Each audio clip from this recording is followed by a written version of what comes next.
with Cruiserweight contender Robin Safar. You just got this big deal with Golden Boy. Talk to us about how that came about. When did you get the phone call, and how ecstatic were you to join the Golden Boy team?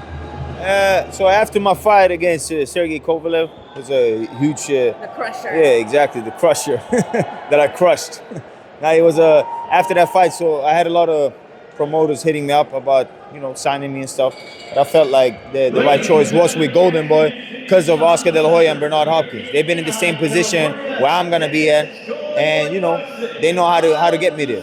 Now you beat Kovalev in Riyadh, which is really popping right now with the promotion. Everybody wants to take boxing to Riyadh. Talk to us a little bit about your experience in Riyadh and what is it like fighting out there? Oh, Riyadh, it was a beautiful place, I'm Middle Eastern myself, so I feel the culture, So, and they took care of us out there, and it was just an amazing experience, Talk to us about beating Kovalev, because he was one of the longest reigning champs, right, when he was champion at light heavyweight, and his power is the last thing to leave. Talk to us about that experience, and how was his power? How did you manage out there? What did you think? I mean, I don't want to downgrade nobody, but I feel like I'm on a different level than him, and I was on a different level than him that night as well. I mean, what happened was exactly what I expected, So it wasn't anything that shocked me, But I mean, it felt great beating him, That was it. But it was just a stepping stone, I want to be undisputed world champion.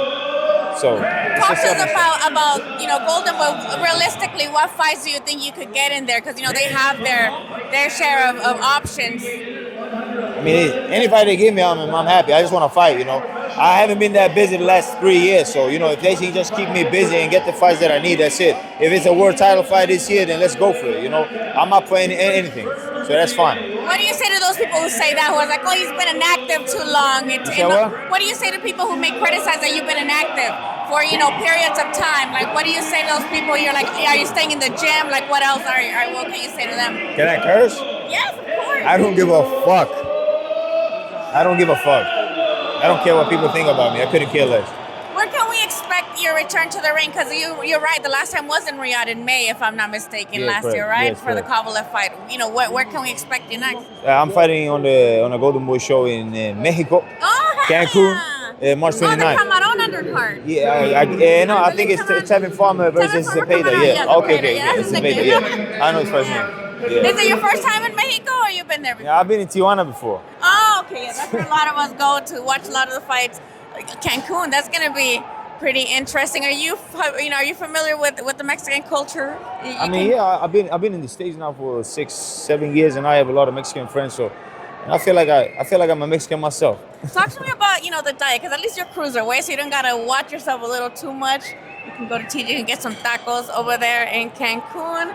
Do you know anything about your opponent, or we're still waiting on some like? I'm still. I got a guy named Roberto Silva on paper right now, so we will see. I don't know a lot about him. I just focus on myself, to be honest. How hard is that though, to prepare and want to show up for a fight when you kind of don't know what even your opponent's gonna bring yet? What are the hurdles of that?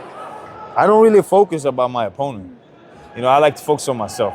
It don't really matter who I'm fighting, because the guy that I'm fighting, he might show up differently the day of the fight. You just got to learn how to adapt, As long as you got a lot of tools in your toolbox, you're good, And I feel like I got all them tools. If you can tell the fans to watch, a fight or a clip of you in a specific fight, what would you tell them so they can look you up and be like, this is me and this is what I'm going to be bringing to the table in this cruiserweight division? You could just YouTube me, and you find my highlights there. My last highlight against Sergei Kovalev. Yeah, you got that highlight over there. I think that's, Instagram, whatever, or just come to the fight in Cancun. The cruiserweight division right now, it's pretty stacked. They got Zurdo up there right now with Golden Boy as well. Is that a fight that you maybe aspire a little bit to eventually fight him, or do you want to take his place if he chooses to move up? No, obviously I want Zurdo. I want Yai. I want anybody the person who wins the WBC belt. These are the guys that I want. Otherwise, I shouldn't be doing this. You see what I'm saying? You're up for the opportunity. You're ready for the phone call. If anybody wants for a title contention, you're there. Of course. I've been ready. So, anytime. It don't really matter. Let the fans know where they can follow you and where they can, maybe get to know you. That way they can. You can find me on Rob Safar, ROBZ, Safar, SAFAR, on all social media platforms. And tune in that Cancun undercard March. You'll be back in the ring. Thank you so much for your time.